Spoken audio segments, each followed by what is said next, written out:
বিসমিল্লাহির রহমানির রহিম। আসসালামু আলাইকুম। মৃদুল ভাইয়ের চ্যানেলে সবাইকে শুভেচ্ছা ও অভিনন্দন। সারা পৃথিবীতে মুসলিম নিধন করার জন্য ইহুদি এবং খ্রিস্টানদের একটা চক্রান্ত চলতেছে। ওই হিসেবে একটা কথা বলতে চাই, সৌদি আরবের একটা ভূমিকা রয়েছে।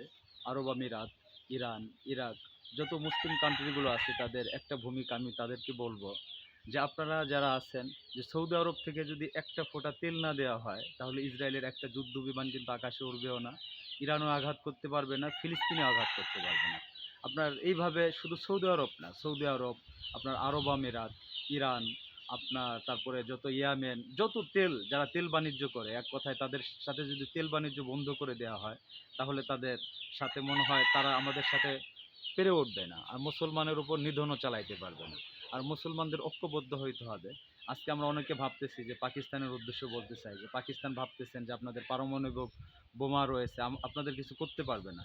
আজকে দেখেন, প্রথম ইরাককে ধরেছে, ইরানকে ধরেছে, আপনাকে পাকিস্তান ধরবে কোনো গ্যারান্টি নাই।